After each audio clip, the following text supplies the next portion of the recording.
Sometimes the most important person in your life walks in right after someone else decides you're not worth staying for.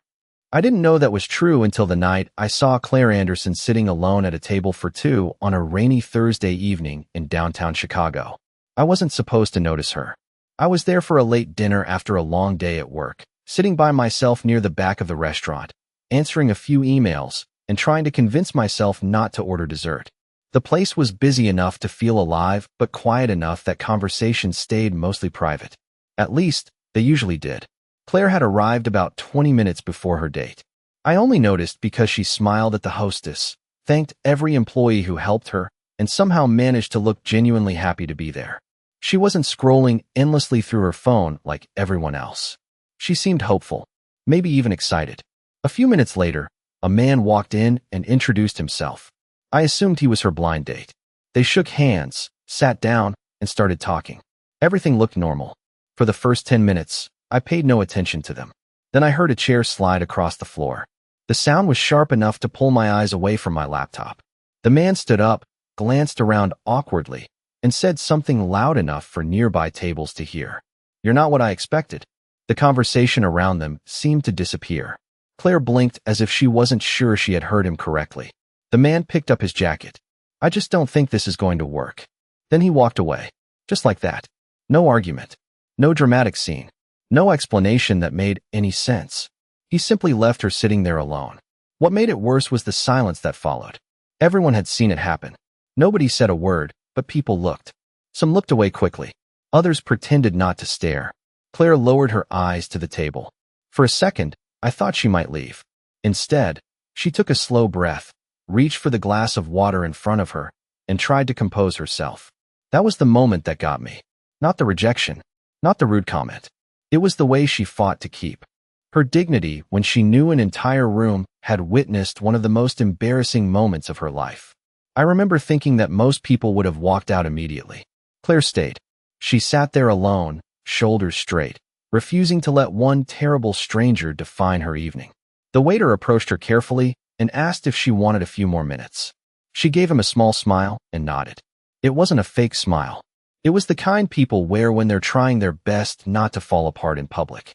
I looked down at my untouched dinner, then back at her table. Something about the situation felt wrong. Not because she needed saving. She didn't. She looked stronger than most people I knew. But nobody deserved to sit alone carrying that kind of humiliation while an entire room pretended not to notice. I stared at my coffee for nearly a minute, arguing with myself. Then I pushed my chair back, stood up, and started walking toward her table. Claire looked up when I stopped beside her table. For a second, I wondered if I should turn around and pretend I had walked over by mistake. Instead, I cleared my throat and offered the most honest smile I could manage. "Would it be all right if I sat here for a minute?" She studied me carefully, not suspicious, just surprised. The kind of surprise that comes from having a terrible evening suddenly take an unexpected turn. Her eyes moved briefly toward the empty chair across from her, and then back to me. "You know this is probably the most awkward table in the restaurant right now, right?" she asked. I laughed softly. That is exactly how I found it. For the first time since her date had left, the corner of her mouth lifted into a genuine smile. She gestured toward the chair. "All right. 1 minute." I sat down. 1 minute is fair. For a few seconds neither of us spoke. The waiter appeared, looking relieved that she was no longer sitting alone. He asked if I wanted anything. I ordered a coffee, mostly because it gave me a reason to stay without making things uncomfortable. Once he walked away, Claire folded her hands together and looked at me. "So what is your plan here?" she asked. "I'm not sure I have one." That is not very reassuring. I know. I leaned back slightly. "I just thought what happened was unfair. You look like you could use someone willing to have a normal conversation." She stared at me for a moment before shaking her head. "You know, that might be the nicest thing anyone has said to me all week." "That sounds like a rough week." "You have no idea." We both laughed. The tension that had filled the table began to fade. What surprised me most was how quickly talking to her felt natural. Usually conversations with strangers involve effort. Questions. Pauses. The search for common ground. With Claire, it felt as though we had accidentally joined a conversation that had already been happening somewhere else. We talked about the restaurant, the rain outside, the traffic downtown. Nothing important at first. Then somehow 20 minutes passed. Then 30. At one point, she glanced at her watch and looked genuinely shocked. I was supposed to leave an hour ago, she said. I was supposed to finish my emails an hour ago, I admitted. Looks like we are both failing tonight. Another smile. Bigger this time. Then her expression softened slightly. Thank you, Ryan. It was the first time she had used my name since we introduced ourselves. For what? I asked. She looked down at the table for a second. For not pretending you did not see what happened. I did not know how to answer that. The truth was simple. Most people had seen it. Very few had acknowledged it. Before I could say anything, Claire took a slow breath and met my eyes again. Just so you know, she said quietly, I am probably the last person you should be sitting with tonight. There was something different in her voice. Something heavier than embarrassment. Something that did not belong to a failed blind date. And for the first time that evening, I realized there was a lot more to Claire Anderson than the story everyone in that restaurant thought they had witnessed. I expected Claire to explain what she meant. Instead, she picked up her water glass, took a small sip, and changed the subject entirely. So, Ryan, what do you do when you are not rescuing strangers from awkward dinners? I laughed. First of all, I was not rescuing anyone. Sure you were. Second, I work in commercial real estate. That sounds important. It sounds more important than it actually is. That is probably true for most jobs. I smiled. What about you? For a brief moment, something unreadable crossed her face. Not discomfort exactly. More like hesitation. I work with people, she said. That is the most mysterious job description I have ever heard. Then it is working perfectly. We both laughed again. The strange thing was that the conversation never felt forced. Every topic somehow led naturally to another one. We talked about our favorite places in Chicago. She told me about a bookstore she loved near the river. I told her about a coffee shop that made terrible coffee but somehow stayed crowded every day. We debated whether deep dish pizza was actually worth defending. We shared stories about embarrassing moments from high school. At some point, I completely forgot that we had met less than 2 hours earlier. The restaurant gradually emptied around us. Tables that had been full when I arrived were now vacant. Rain tapped softly against the windows. The staff moved more slowly as the evening wound down. Yet neither of us seemed interested in leaving. What struck me most was how present Claire was. Most people spend conversations waiting for their turn to speak. Claire listened. Really listened. When she asked a question, she remembered the answer. When she laughed, it felt genuine. There was nothing performative about her. No need to impress anyone. That alone made her different from almost every date I had been on in the past few years. At one point I asked about her family. Her smile softened. Small family, she said. Just me and my younger brother. Close. Very. Her answer came instantly. Faster than any answer she had given all evening. Whatever else she kept private, that answer was easy for her. What about your parents? I asked gently. She glanced toward the window. That is a long story for another day. There was no bitterness in her voice. Just a quiet boundary. I respected it immediately. A few minutes later, the waiter brought the check. Neither of us had noticed how late it had become. Claire looked at the time and shook her head in disbelief. 3 hours. That cannot be right. She turned her phone toward me. 3 hours and 12 minutes. I stared at the screen and laughed. I honestly thought maybe 90 minutes. Me too. For a second, neither of us spoke. There was an unexpected weight to the silence. Not uncomfortable, just meaningful. The kind that appears when two strangers realize they are no longer entirely strangers. Then Claire smiled and slipped her phone back into her purse. You know something funny? She asked. What? This ended up being the best conversation I have had in a very long time. I looked at her and realized I felt exactly the same way. What I did not realize then was that despite 3 hours of talking, I still knew almost nothing about the woman sitting across from me. We finally left the restaurant a little after 10 o'clock. The rain had slowed to a light drizzle, and the city streets reflected the glow of streetlights and passing cars. Claire and I stood under the awning for a moment, neither of us seeming eager to end the evening. It was strange. 3 hours earlier, we had been complete strangers. Now saying goodbye felt unexpectedly difficult. Well, I said, slipping my hands into my coat pockets. I guess this is where we pretend to be responsible adults and go home. Claire laughed. That seems reasonable. I hear it is popular. She shook her head, smiling, and for a second I caught myself wishing the conversation could continue another few hours. Then her phone vibrated. She glanced at the screen, and her expression changed immediately. Not dramatically. Most people would not have noticed. But I did. The easy smile disappeared. Concern replaced it. She typed a quick response and slipped the phone away. "Everything okay?" I asked. "Yes," she answered a little too quickly. Then she softened her tone. "Sorry. Family stuff." I nodded. "Your brother?" For a moment, she looked surprised that I remembered. "Yeah, my brother." There was a pause before she continued. "He worries if I do not check in." Something about the way she said it felt incomplete. But I did not push. We exchanged numbers before parting ways. As I walked toward the parking garage, I realized I was smiling like an idiot. That alone should have concerned me. The next morning, I caught myself thinking about Claire during a meeting. Later that afternoon, I thought about texting her and spent 10 minutes debating whether that would seem too eager. Eventually, I sent a simple message asking whether she had made it home safely. Her reply came less than a minute later. The conversation continued naturally from there. Over the next couple of weeks, we texted almost every day. We met for coffee on a Saturday morning, then lunch a few days later, then a walk along the Chicago River on an unusually warm evening. Every time we met, I learned something new about her, but somehow the biggest questions remained unanswered. Claire was unlike anyone I had ever known. She never talked about achievements, never mentioned career goals, never tried to impress people. In fact, she seemed to actively avoid talking about herself whenever possible. One afternoon, curiosity got the better of me. While waiting for a conference call to start, I searched for her online. It felt harmless enough. Most people leave a digital trail a mile wide. Claire barely existed. There was a LinkedIn profile with almost no information. No detailed work history. No accomplishments listed. No personal website. Her social media accounts were either private or inactive. It was as if she had intentionally erased herself from the internet. The more I looked, the stranger it seemed. Someone as intelligent, thoughtful, and engaging as Claire should have left some kind of footprint behind. Yet there was almost nothing. That evening, while we sat in a small coffee shop near Lincoln Park, I finally decided to mention it. "Can I ask you something?" I said. Claire looked up from her tea. "That depends how weird it is. On a scale of 1 to 10, maybe a 6. She laughed. "Go ahead." I leaned forward slightly.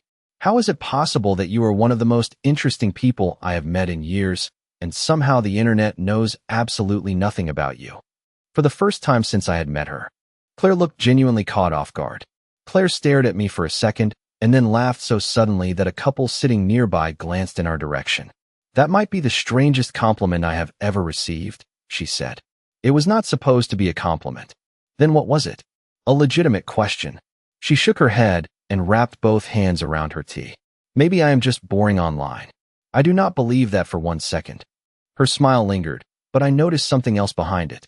Caution, not fear, not discomfort, just the look of someone deciding how much to reveal. After a moment, she looked down at her cup. "The truth is, I like privacy." That explains some of it. Most people spend their lives trying to be noticed. She shrugged lightly. "I spent a long time learning how to be invisible." That answer stayed with me long after she changed the subject. Over the next several weeks, we continued seeing each other. Nothing about it felt rushed. There were no grand romantic gestures, no dramatic declarations, just time.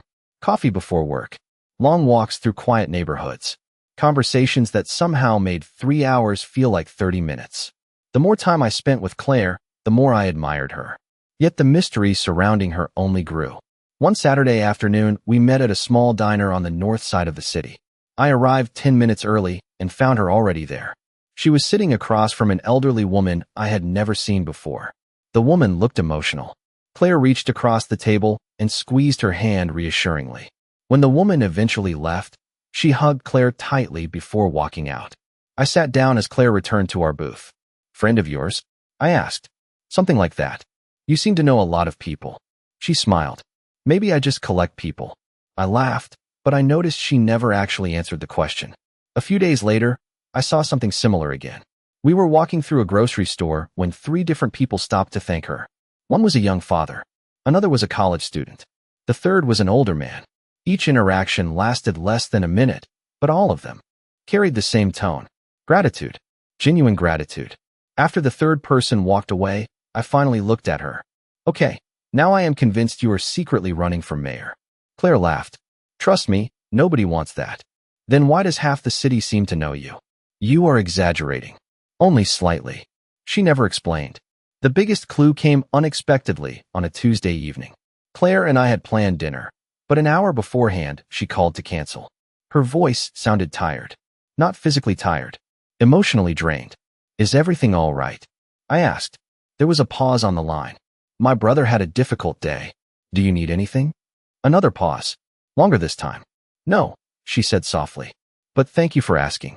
Later that night, I found myself thinking about her. About the exhaustion in her voice. About the way she always rushed to help everyone else while asking for nothing in return. And for the first time, I began to suspect that behind Claire's calm smile was a burden much heavier than she ever allowed anyone to see. Over the next month, something changed between us. Neither of us said it out loud at first, but it was there. In the way she texted me when something funny happened during her day. In the way I automatically looked for her face whenever I arrived somewhere we had planned to meet. In the way silence between us had become comfortable instead of awkward. One Saturday morning, Claire invited me to a small neighborhood farmer's market a few miles from downtown. It was the kind of place most people would walk past without noticing. Local vendors. Fresh flowers. Homemade baked goods. Nothing extraordinary. Yet somehow spending 3 hours there with her felt better than most vacations I had ever taken. As we walked between booths, people greeted her everywhere we went. Some knew her by name. Others simply smiled when they saw her. A little girl ran over and hugged her without warning. Claire laughed and hugged her back. The girl's mother thanked Claire for something I did not fully catch before they continued on their way. You really do know everyone, I said. Claire rolled her eyes. That is becoming your favorite conspiracy theory. I am just following the evidence. Dangerous habit. I smiled, but underneath the joke I meant it. Everywhere we went, people seemed genuinely happy to see her. Not because she was popular, because she mattered to them. Later that afternoon, we sat on a bench overlooking the lake. The wind coming off the water was cool enough to make people pull their jackets tighter. Claire stared out at the skyline for several seconds before speaking. Can I ask you something? She said. Of course. Why did you walk over that night? I looked at her. At the restaurant. She nodded. Most people would not have. I thought about it honestly. Because you looked like someone having a bad day. That was all. No, she waited. You also looked like someone trying very hard not to let a bad moment change who you were. Claire lowered her eyes for a second. When she looked back up, her expression had softened. Thank you, she said quietly. There was something emotional in her voice that made me realize how rarely people had probably said things like that to her. The strange part was that by then, I was no longer thinking about whether I liked Claire. I already knew I did. The real problem was how much. That realization should have made me excited. Instead, it made me nervous. The last serious relationship I had been in ended badly enough that I had spent years convincing myself I was happier alone. Claire had her own walls. I could see them even if I did not understand them yet. Every time a conversation moved too close to certain subjects, she gently redirected it elsewhere, especially when it involved her brother or her personal life. Yet despite all those unanswered questions, I found myself falling for her anyway. What I did not know was that the biggest secret of all was still waiting just beyond the edge of my understanding, hidden behind the quiet life Claire worked so hard to protect. The revelation about Claire changed the way I saw everything. Suddenly, all the pieces fit together. The people who recognized her, the gratitude in their voices, the reason she seemed to know families from every part of the city. For years, she had quietly helped fund programs that supported struggling children and families, and she had done it without putting her name on a single building, scholarship, or public campaign. She never wanted recognition. She only wanted results. What amazed me most was that she seemed almost embarrassed when I found out. Please do not make a big deal out of it, she told me one evening. It is not who I am. I remember looking at her in disbelief. Claire, it is exactly who you are. She smiled but never answered. A few weeks later, life reminded us that even the strongest people carry limits. It started with a phone call. Claire and I were having dinner when her phone rang. The moment she saw the screen, all the color drained from her face.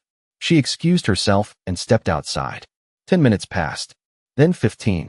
When she finally returned, she looked exhausted. What happened? I asked. She sat down slowly. My brother is having a difficult time again. I waited. How serious? Her eyes dropped to the table. Serious enough. For the first time since I had met her, she looked overwhelmed. Not scared, not emotional, just tired in a way that seemed years old. Over the following days, she became harder to reach. Messages that normally received replies within minutes took hours, sometimes an entire day. Our plans were canceled more than once. Each time she apologized. Each time I told her it was fine. But I knew something was wrong. Finally, one rainy evening, she asked if we could meet. We sat in her living room, and for a long moment neither of us spoke. Then she took a deep breath. I need to tell you something. I nodded. Okay. My brother's medical expenses have become much larger than I expected. She looked away. I thought I could manage everything myself. The statement alone told me how much pressure she had been carrying. Claire, you do not have to handle everything alone. I know, but the way she said it made it clear she did not really believe it. Then she revealed something that shocked me. She had already started making plans to sell her house. The house she loved. The house where she and her brother had built their lives after losing so much. You are selling your home? I asked. She nodded. It is the simplest solution. There has to be another way. Maybe. Her voice was calm. Too calm. But this is the fastest. I immediately offered to help. Not because I felt sorry for her. Because I cared about her. Deeply. Let me be there for you, I said. Claire's eyes softened, but she shook her head. Ryan, you have already done more than enough. That is not true. Yes, it is. The conversation ended without resolution. As I drove home that night, I realized something that terrified me. The woman I loved was carrying the weight of the world on her shoulders, and no matter how much I wanted to help, she still had not fully learned how to let anyone stand beside her. The months that followed taught both of us something important. Strength is not the ability to carry every burden alone. Strength is trusting the right people enough to help carry it with you. Claire did eventually let me in. Not all at once. Not dramatically. Just one small step at a time. I met her brother, Daniel, and immediately understood why she had fought so hard for him. He was kind, funny, and endlessly grateful for everything she had done. Slowly, the pressure that had dominated Claire's life began to ease. Friends she had helped over the years showed up when she needed support. Family she had quietly assisted returned that kindness in ways she never expected. Watching it happen felt like seeing years of goodness come full circle. For so long, Claire had been the person everyone leaned on. Now, for once, she allowed others to lean back toward her. One evening nearly a year after the night we met, I asked her to have dinner with me at a familiar restaurant downtown. She agreed without asking many questions. When we arrived, she stopped walking. Her eyes widened immediately. Ryan, she said softly, is this the same place? I smiled. You noticed? Of course she noticed. We were standing in front of the very restaurant where everything had started. The same entrance. The same warm lighting behind the windows. The same quiet energy that had changed both our lives. Claire laughed and shook her head. You are unbelievable. I have been called worse. We walked inside. Together.